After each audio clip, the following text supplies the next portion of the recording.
Ahojte, ja som Lenka, toto je moja modelka Veronika. V minulom dieli som bola na pozícii modelky, dnes som v pozícii vizážistky. A v dnešnom videu si ukážeme, ako si nalíčiť bežné denné líčenie. Modelka už má pripravenú v podstate tvár, podklad, kde má make-up, má vykonturovanú tvár, má líčka. Čiže teraz pristúpime už len k samotnému líčeniu očí. Na bežný deň v podstate vždy potrebujete minimálne 2 tiene, kde jeden z nich je bledší, ktorý použijete na pohyblivé viečko a druhý je tmavší, ktorým v podstate vykonturujete oko. Vždy pod líčenie očí treba používať bázu. Ja použijem túto minerálnu bázu od Ardeka. V podstate báza slúži na to, aby zmatnila viečko, pretože mnohým ženám sa tieto viečka mastia a vtedy sa vám môže stať, že tieň sa vám dá do línií alebo sa vám zmaže. Čiže nanesem ho na celé pohyblivé viečko, prípadne aj tu na podobočie. Tieň sa potom nezmazáva a takisto intenzita tých tieňov je lepšia. Keď mám bázu a mám ju vyschnutú, môžem začať so samotnou aplikáciou tieňa. Ja použijem tento matný tieň značky Ardeko s číslom 554. Ktorý nanesem na celé pohyblivé viečko od kútika až po vonkajší okraj. Tiene sa dajú používať takisto aj na mokro, ak by ste si namočili tento aplikátor, tak v podstate farba tieňa bude potom výraznejšia, ale nám na takéto bežné denné líčenie stačí klasická aplikácia. Ak trebárs nepoužívate tiene rôznych farieb, máte len tento jeden, samotné denné líčenie by ste mohli dokončiť už len trebárs s ceruzkou, ale my si ukážeme, ako si oko vytieňovať minimálne 2 tieňmi. Teraz, keď modelka nám otvorí oko, tak vidíte, že to viečko má krásne presvetlené. Zatvor ešte. Treba to dať úplne až tu na tým korienkom.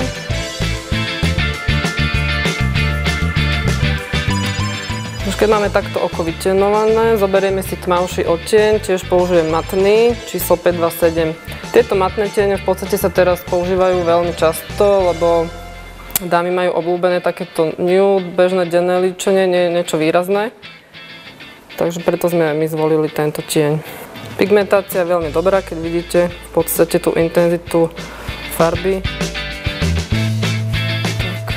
Môžeme začať aplikáciou pri vonkajšom kútiku. V podstate ako keby sme vytvárali taký trojuholník, kde už len tieň rozotierame do stratená. A končíme v podstate tu v tomto ohybe. Nejdeme hore, ale tu končím.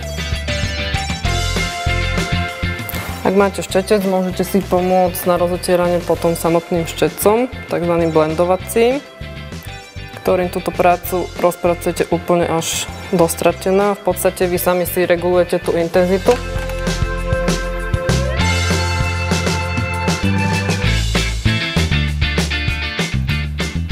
V podstate zásada je tá, že nikdy nerobím nič do polovice oka. Vždy sa snažím aj tu na tieňom proste ísť až k tomu vnútornému kútiku, takisto tu nekončím nič v polovici oka. Ak sa mi zdá, že už som išla veľmi blízko, tak môžeme si to ešte zjemniť zase tým bledším tieňom.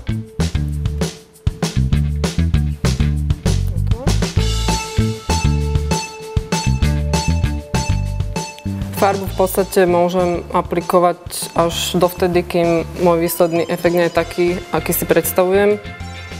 Čiže tá intenzita závisí od vás, ako si zvolíte.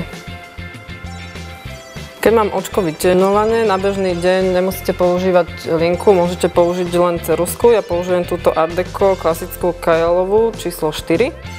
No a popri riasach si spravím tenúčku líniu.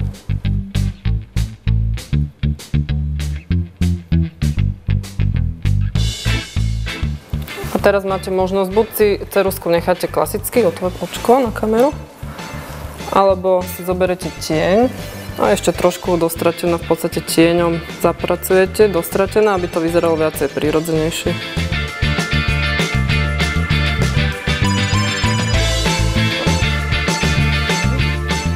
To isté urobíme aj so spodným viečkom.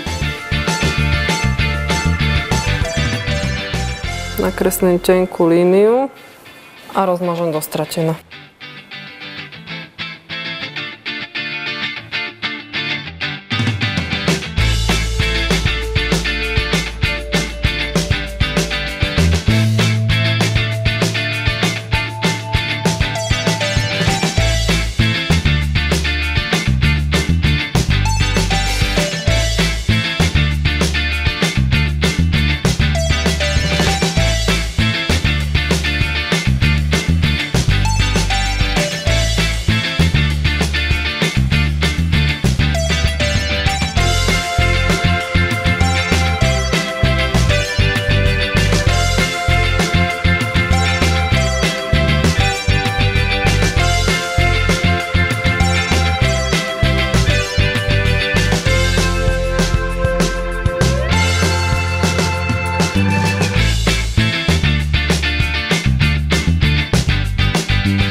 Keď máme naličené očka tieňmi, môžeme prejsť k myhalniciam.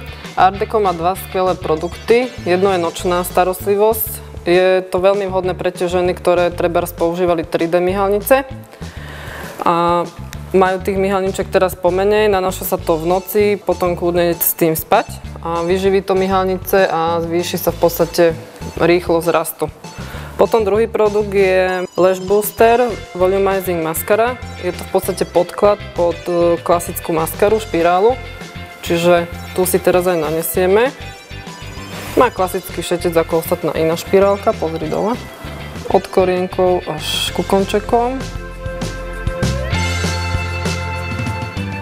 Tu na nemusíme čakať, kým uschne, ale hneď následne dávame špirálu. Ja používam teraz túto Volume Sensation na maximálny objem. Veronika má krásne, husté, dlhé myhalnice, čiže tu na ten efekt bude ešte krajší.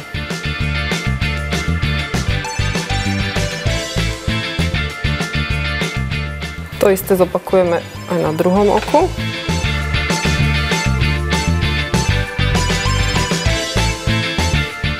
No v podstate obaly myhalnice vrstvou a na to, keď sa do špirála, ešte sú objemnejšie a majú taký dramatickejší efekt tej riasy.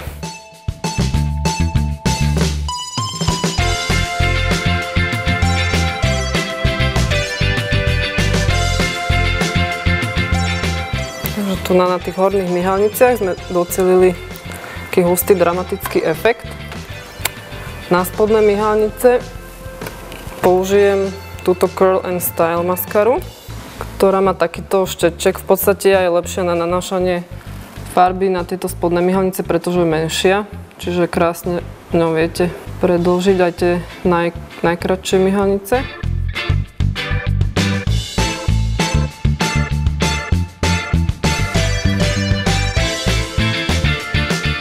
V podstate náš denný look je dokončený.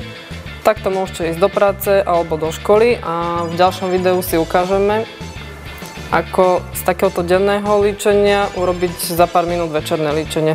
Takže vás zdravím ja, Lenka. Ja, Veronika. Majte sa. Ahoj.